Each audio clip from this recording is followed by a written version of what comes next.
guys, it's Sarah and today is BookList Thursday. This is a video series I do with my friend Lindsay over at Lindsay's Little Library. And every Thursday we bring you some sort of list or book topic that we feel like talking about for the week. And this week we're going to go short and sweet. Last week we went hot and heavy. This week is short and sweet. So these are books that are both short in length and they were just fun, easy reads, really enjoyable. The first one I want to talk about is On the Island by Tracy Garvis Graves. This is a fun book that is set on an island. It follows a teacher who has taken on a summer job to be a personal tutor to a boy who is recovering from cancer. Therefore, he missed a lot of school because of that. And in order to graduate to the next grade, graduate completely, I think he was a senior, so he needs to graduate. She agrees to tutor him over the summer so that he can, take a test and then he can finish high school that way, just because he missed a lot of the school year. So she agrees to take this job. It's something that kind of came at a perfect time for her. And she is traveling on a plane with the student to an island where his parents own a house or something. I think it's in the Maldives maybe. And the small charter plane that they are on crashes in the middle of the ocean. And they survive. And they make it to this island, which is a completely deserted island. Nobody's there. There's no civilization. It's just them on this island. They don't have any way to reach out to anybody. The parents don't know that this plane went down, so they don't know to look for them yet. So they're stuck on this island trying to figure out how in the world are we going to get out of here? No one knows where we are. No one knows what's going on. How are people going to know to look for us, basically? And you see them surviving on this island for a long time. And it's fantastic. It was really, really, really well done. I will say that. A fun read. Another short and sweet book that I read is Puddle Jumping. This is by Amber L. Johnson. This actually follows a young boy who is autistic, and it follows a friendship that he has with a girl that turns into a relationship.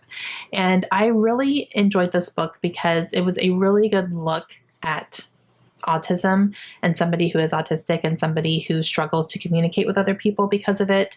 And it was really, really heartwarming because you see the way that he is treated by other people, and then you see the way that he is treated by this girl. And the one thing that really warmed my heart about it is that she didn't fall in love with him even though he was autistic. She fell in love with him because he was, and that's what made him who he was, and she fell in love with him. So that part really warmed my heart and really made me love it so much. And just seeing the way that she interacts with him and treats him and has so much respect for him and what his needs are was just so amazing. So loved that one. The next one I have is The Selection by Kira Cass. This is a pretty popular young adult dystopian, I would say, book. And it follows this world where there are different class systems, and basically the level where you are in society is based on your talents. And there's a royal family who have a son who's a prince, and the royal family has decided that they are going to do a round of the selection, which is the prince choosing a bride. And the way that they do it is they take applicants from each section of society, and they are invited to come to the palace and to live there for a while. And it's basically a bachelor type situation where he is going to get to know all of these women, and he's going to go on separate outings and dates with them, and then he's going to pick someone to marry at the end. And our main character, her name is America, and she's in a lower system, and she decides to apply because while she is there, her parents and her family are going to get some special accommodations. They're going to get some special perks because she's part of it now.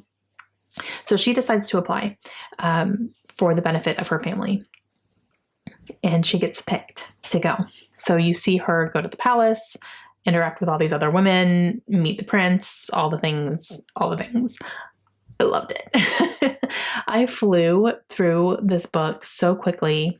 It is a trilogy, so I did read the other two as well. And I loved it. It was so much fun. I did not think I was going to like it as much as I did, but I really did. It's not a 5-star book, I would say, but just so much fun. And I mean, a bachelor royalty. I love it. The next one that I have is The Song of Achilles. This is by Madeline Miller. I absolutely loved this book. I flew through this one. It's not super long. This is a retelling of Achilles and Patroclus and their relationship together, and it is a romantic relationship between the two.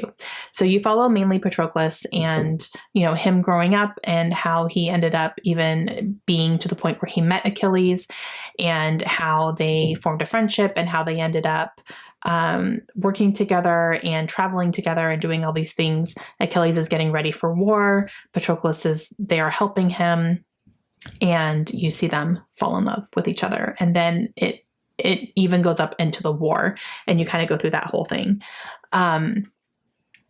Man, this book hit me in all the feels. Their relationship and their love story was so beautiful, and the ending killed me. It killed me. I don't cry often in books, but this one almost got me. It almost got me. I was like, get back in there, tear. But yeah, that is such a good book. And like I said, I read through it really quickly and I thought it was fantastic. And then another really quick read that I really enjoyed is Autobiography. This is by Christina Lauren.